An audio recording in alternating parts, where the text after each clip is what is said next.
She saved a wounded Comanche from a Posse. The next day, his warriors surrounded her house. The sun beat down like judgment on the New Mexico dust, turning every breath Clara McKee took into grit. The sky was a sheet of white, so bright it made her eyes water, but she didn't stop.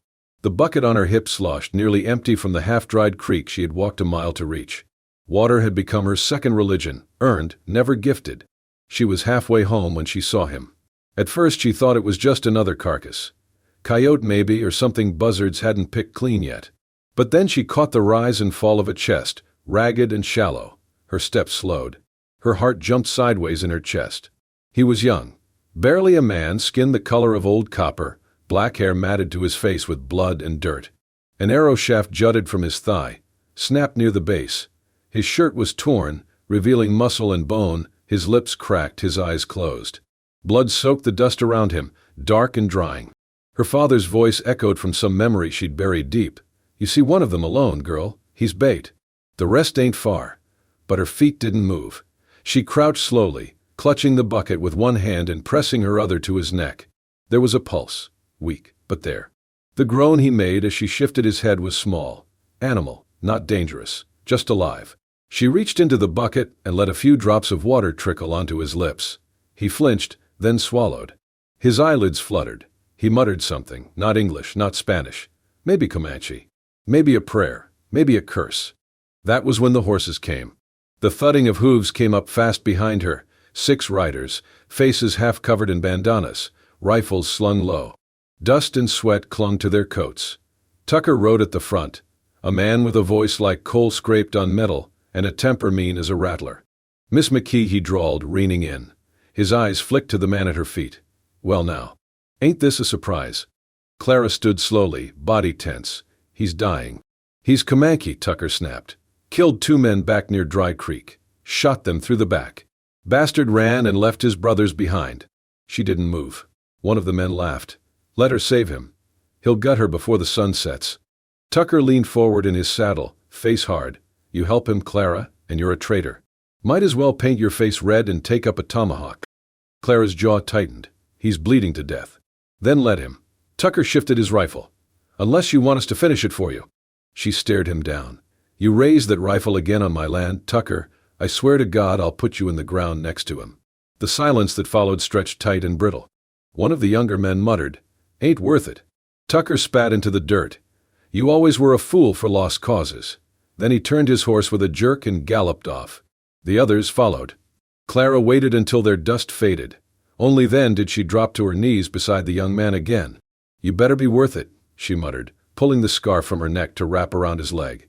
Her hands shook, her breath came fast, but she worked like a woman who had no choice. The arrow had to stay for now. She'd learned that much when her husband came back with one in his shoulder.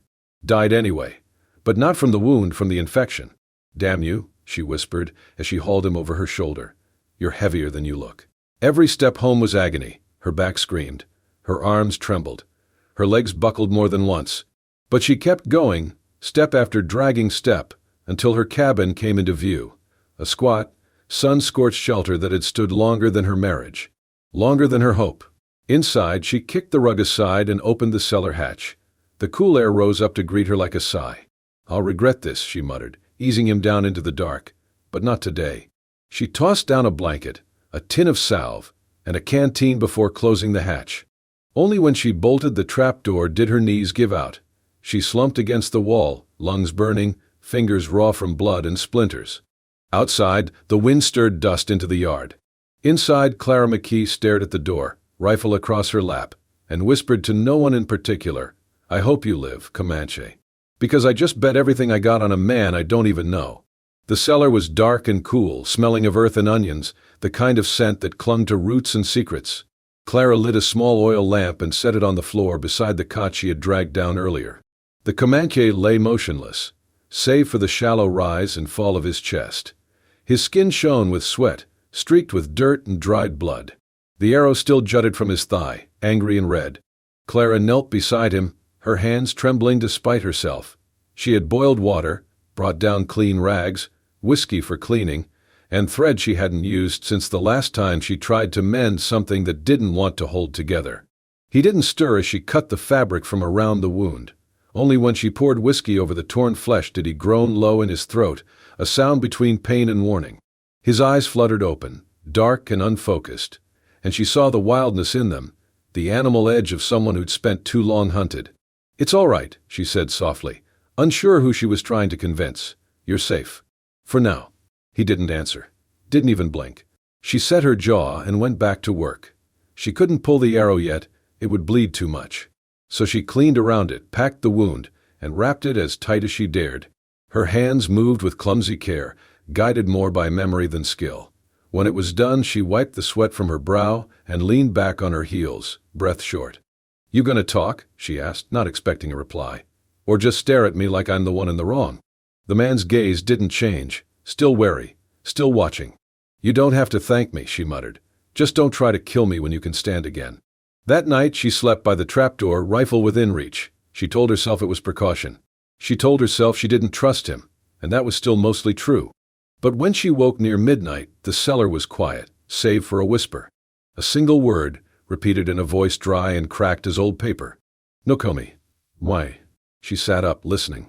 The voice came again, soft and low. "Nokomi." "When?" She didn't know what it meant. Not English, not Spanish, but something about it, about the way he said it, made her heart slow in her chest. A prayer maybe, a name, a memory. She lay back down and stared at the ceiling, eyes wide, until sleep finally came. By morning the fever had broken. She went down with a tin cup of broth and found him awake, eyes clearer, following her movement. He didn't try to rise. He didn't speak. But when she handed him the cup, his fingers brushed hers, and for the first time, he held her gaze without suspicion. He drank slow. When he finished, he handed the cup back with both hands, deliberate, careful, respectful. Then he looked at her again, and though no words came, there was something unmistakable in his expression.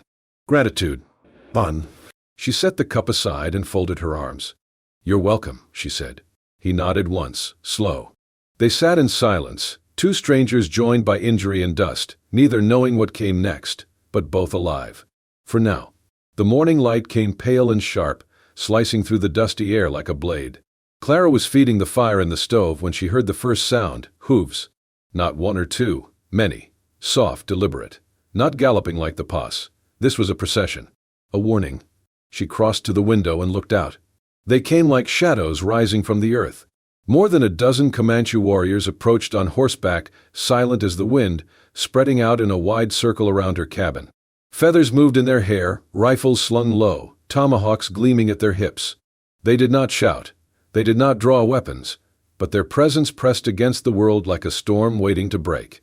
At the head rode a man older than the others, straight-backed, with a face carved by sun and war.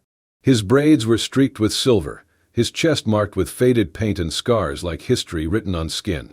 His eyes were sharp, deep-set, and utterly unreadable. Maka. He was not just a leader. He was a reckoning. Clara's pulse thundered in her ears. She grabbed the rifle from beside the door and stepped out slowly, boots crunching on the dry ground. Her dress fluttered in the breeze, and her mouth felt dry as dust. She kept the rifle down but close. The circle of warriors didn't move, didn't speak. She raised her chin. "You came for him." Maka dismounted with the grace of a man who'd never needed to run from anything. He took 2 steps forward, hands empty, but his stare cut like a blade. "We came for our blood," he said, his voice low, rich with warning. Clara held her ground. "You're too late if you came to bury him." Maka's eyes narrowed. "I found him bleeding in the dirt," she continued, keeping her voice steady. "Arrow in his leg, half dead from the sun. Your people left him behind." A murmur stirred among the warriors. Maka said nothing. He studied her the way a hawk studies a rabbit, deciding whether it was worth the dive. "I dragged him here," Clara said. "I cleaned the wound. Fed him broth. He's still breathing because I didn't listen to the men who wanted him dead." Still silence. Then, from beneath the house, a muffled sound. A low groan, unmistakable. The eyes of every warrior shifted toward the floorboards behind her. Clara did not flinch. "He's alive," she said, "but not ready to ride." Maka stepped closer. "You keep him like a prisoner. I kept him like a man, one who would have died without me." His gaze flicked to her hands, to the edge of the rifle now visible behind her hip. "I didn't bring him here to trade," she added, "and I didn't bring him here to own." Another murmur passed through the warriors, low, unsure. Maka looked past her, toward the roof, the chimney, the smoke that still drifted thin and steady. His fingers flexed at his side, and then he turned to speak in his own tongue. The men responded with nods, curt and slow. Clara could not understand the words, but she knew what they meant. Judgment, debate, suspicion. She watched as Maka stepped back, then lifted his chin. "You say you saved him," he said at last. "Then you watch over him. Until he speaks. Until he chooses." Her breath caught. She nodded once. He turned, mounted his horse again, and signaled his men. But they did not ride away. They dismounted instead, forming a perimeter, not hostile, not friendly, waiting. They would not leave without their brother. And Clara, for the first time, realized she wasn't sheltering one man anymore. She was now standing in the middle of something much bigger than her own fears. The Comanche did not leave. They made no campfires, said little, but they were there, silent silhouettes around the cabin, like spirits waiting to reclaim something lost. Each night Clara bolted the doors, though not out of fear. Not anymore. Fear had begun to give way to something more difficult, uncertainty. On the second morning, Maka returned to her doorstep. Clara stepped out, rifle at her side, chin held high. Her heart beat hard, but her voice stayed firm. "He's not ready to go." Maka's expression didn't change. "He is our blood. We take care of our own. You left him to die. He chose to fight. He accepted the risk." Clara swallowed. "Maybe so. But I didn't let him die. And I won't let you take him just to finish what the desert started." Maka's gaze sharpened. "You think we kill our wounded?" "I don't know what you'll do," she said. "That's the point." The silence between them stretched taut. A test of will. She could see the conflict flicker in Maka's eyes. Honor, suspicion, pride. At last he gave a curt nod. "One more day," he said. "Then we speak again." He turned and walked away, boots stirring the dust. Clara let out a breath only when he disappeared behind the trees. That night she brought a fresh bandage and a bowl of warm water to the cellar. Koa was awake, propped slightly on one elbow, his skin pale but no longer fevered. When she knelt beside him, he didn't flinch. She dipped the cloth and began unwrapping his thigh. The wound looked angry but cleaner. "Healing. Slowly. You've got a stubborn will," she muttered, wiping gently. Koa's voice came low, rough. "So do you." She blinked at him. "English now?" He nodded once. "Some." "Good. I'm tired of talking to myself." He managed the smallest smile, just at the corner of his mouth. Then his gaze shifted, searching her face. "Why?" he asked. She paused. "Why what?" "Why save me?" Clara sat back on her heels, letting the question settle between them. After a moment she said, "You weren't a threat. Not then. And you were dying. That was enough." Koa studied her. "That's simple." "No." She ran a hand through her hair. "But it's the best I've got." Silence again. Then, because something in his eyes made her feel safe to say it, she added, "My husband was killed 5 years ago. Not by Comanche, I don't think. No one really knew. It was a cattle skirmish. One of those no one's wrong but everyone bleeds sort of fights." Koa looked at her gently. "You think I am him?" She shook her head. "I don't think anything anymore. I used to believe the world was simpler. Good men and bad, yours and ours. Now I think we're all just guessing until it's too late." He was quiet for a long time. Then he said, softly but clearly, "I am not the man who killed your husband." "I know." She didn't realize she meant it until it came out of her mouth. Their eyes held, not as enemies, not even as strangers, but as two people trying to speak through the cracks. Later that night, as she sat at the top of the stairs with the trapdoor cracked open just enough to listen, she heard his voice again. "Nokomi," he whispered into the dark. And this time, she whispered back, "Peace." The dust came first. A long finger of it rising against the hard blue sky, curling like smoke across the ridge. Clara spotted it just before noon while gathering wood near the edge of her property. She squinted into the distance, heart tightening as shapes began to take form: horses, saddles, rifles. Tucker. They were back. She dropped the kindling and sprinted toward the cabin, skirts tangling around her knees, boots pounding dry earth. Inside, she slammed the door shut and pulled the rifle from the wall, breath already coming fast. Then she stepped outside, hands steady but stomach churning. The riders thundered into her yard like a storm uninvited, 7 of them, Tucker in the lead. His red face gleamed with sweat and fury, and the others flanked him, rifles at the ready, eyes gleaming with the thrill of impending violence. "Well, I'll be damned," Tucker called out, pulling his horse to a stop. "Look at this little frontier queen. standing tall like she runs the territory. Clara said nothing. He tilted his head, grinning. "He's still in there? Your war prize?" She gritted her teeth. "Tell me, Clara," he sneered. "You become his woman yet? Or you just keeping him warm till they come cut your throat in your sleep?" The men laughed, ugly and mean. Clara didn't move. "Turn around, Tucker. You have no right to be here." Tucker's smile dropped. "We've got every right. That's Comanche land out there, but this is ours. And we're not about to let one of theirs play possum here while the rest of them crawl out of the brush." He kicked his horse forward a few paces. "I heard things. That you're sheltering one. That he's not just breathing but talking." Clara stepped forward, placing herself square in the center of the yard. "Leave," she said. "Now. I won't ask again." One of the men raised his rifle. "She's bluffing." A rustle answered from the trees. Behind the cabin, beside the barn, among the brush. Silent movement, purposeful. Maka's warriors had not left. They emerged from the edge of the woods like wraiths, rifles raised but not aimed. Watching, surrounding, waiting. Tucker stiffened. "Well, look at that. They didn't run. Brave little beasts, aren't they?" The tension in the air drew tight as a wire. Clara's voice cut through it. "I will not let blood spill on my land unless I am given no other choice." Tucker turned his glare on her.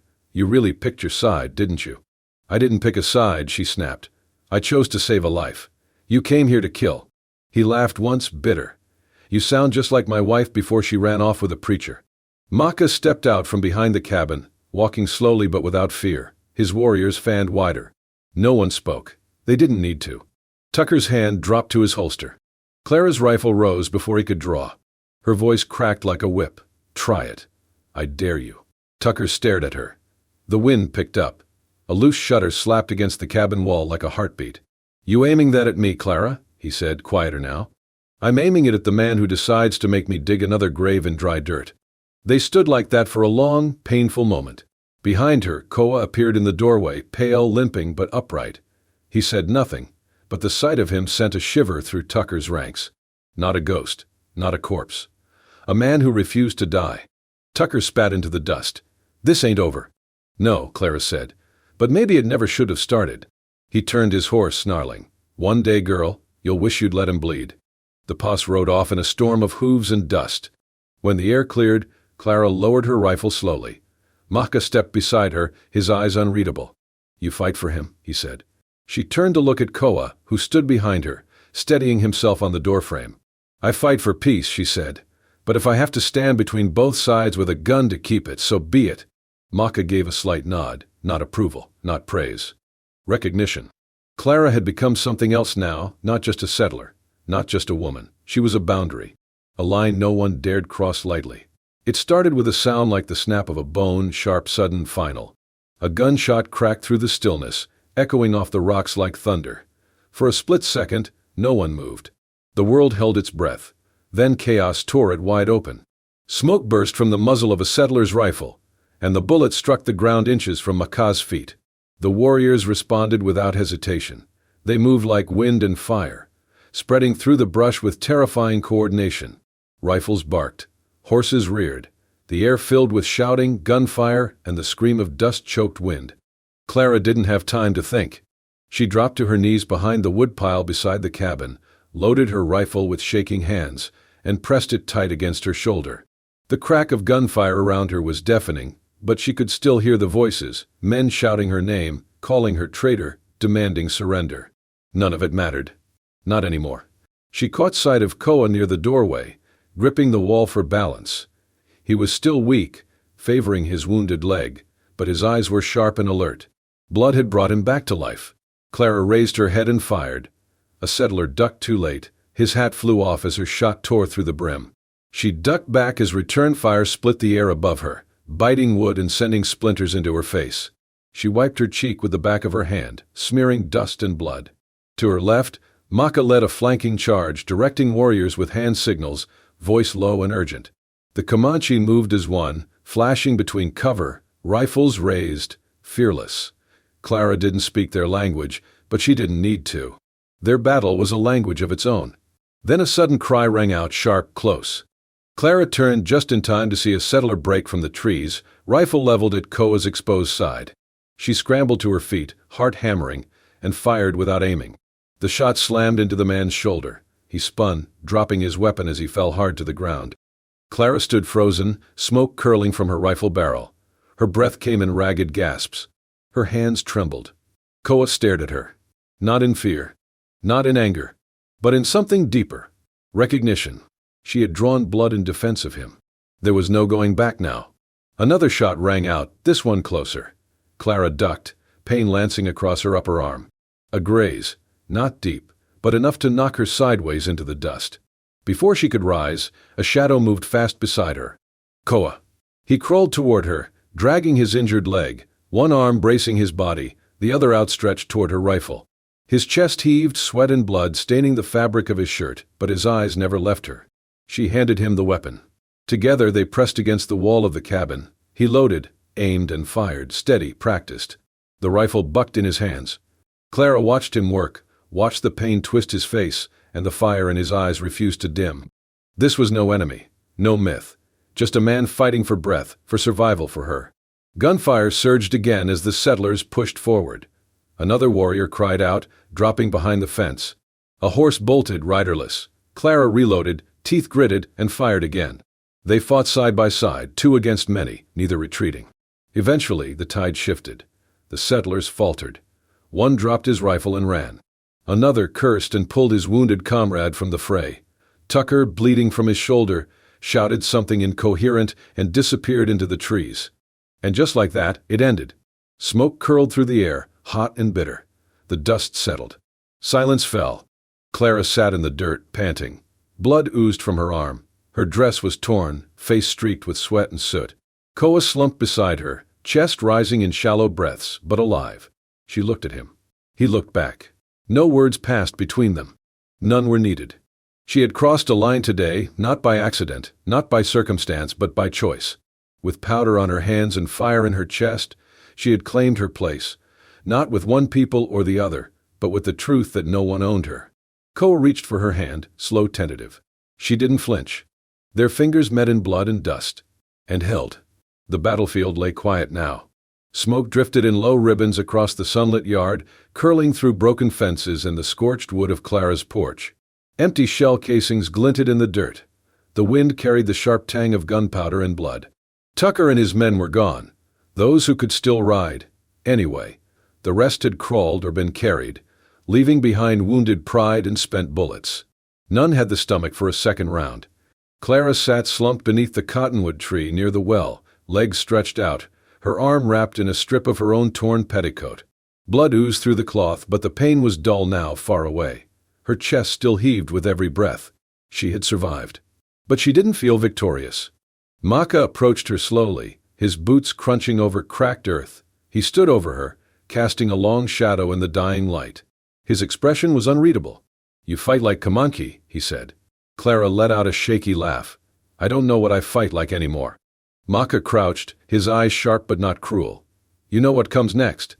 She met his gaze. More men, more guns. He nodded. "Your people will not forgive this. Not soon. Not ever.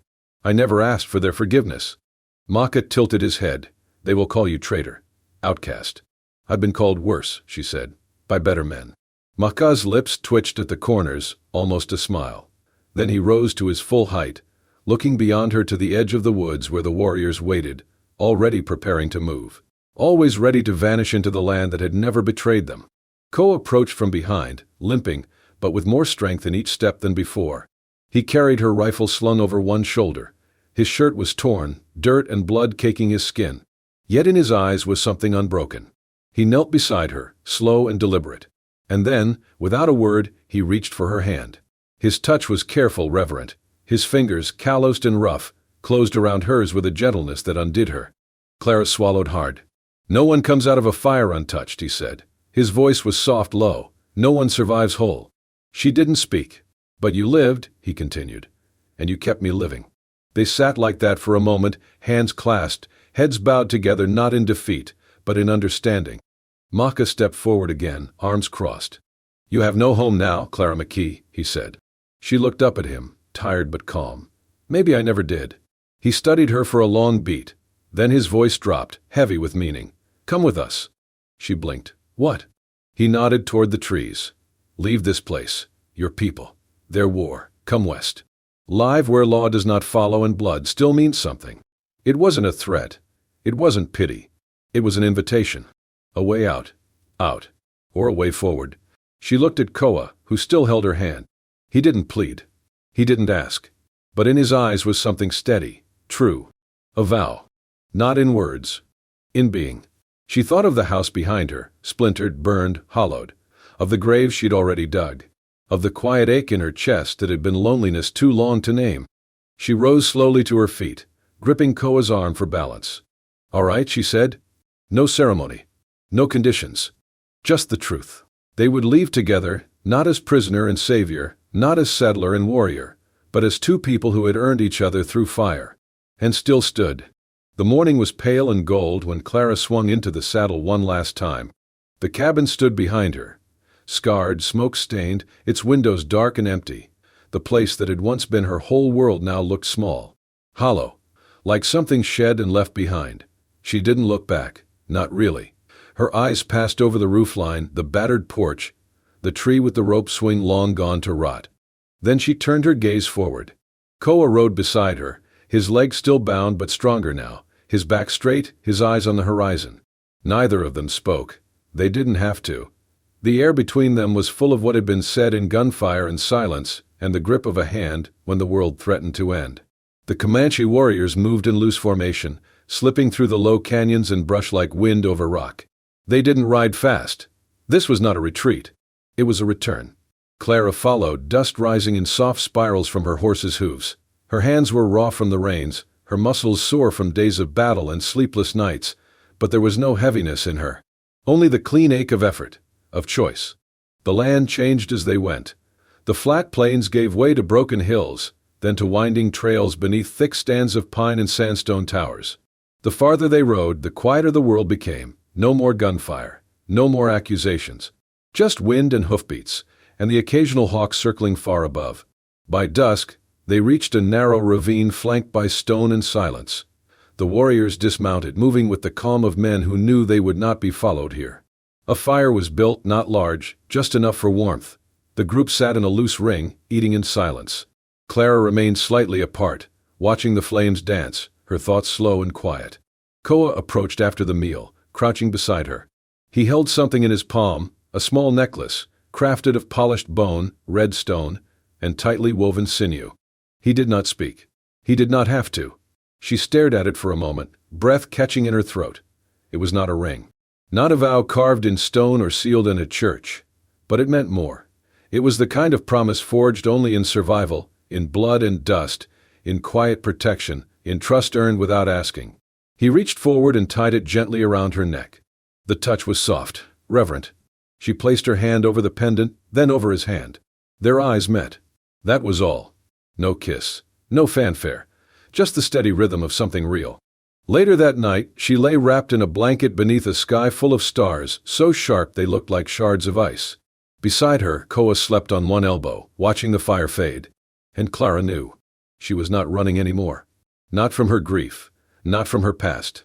Not from the faces who would call her traitor. She had chosen this. Chosen him. They had not survived to return to what was. They had survived to build what could be. And out here, in the silence between stars, in the wild where names no longer mattered, that was enough. More than enough. It was love. And it needed no permission. Out here, survival is earned. Love is not promised. And peace is a choice made one step at a time. Clara didn't ride back to the world that betrayed her. She rode forward toward a future that didn't care where she came from, only who she chose to become. And Koa. He didn't need to speak his love. He showed it in silence, in loyalty, in firelight and bone. If this story stirred something in you, if you believe love can rise even from dust and danger, then you're in the right place. Subscribe to Wild West Love Stories for more tales of forbidden glances, fierce hearts, and the kind of romance that doesn't ask for permission. Don't forget to hit the bell so you never miss a story where bullets miss, but hearts don't. Wild West Love Stories, where love is wild and worth every risk.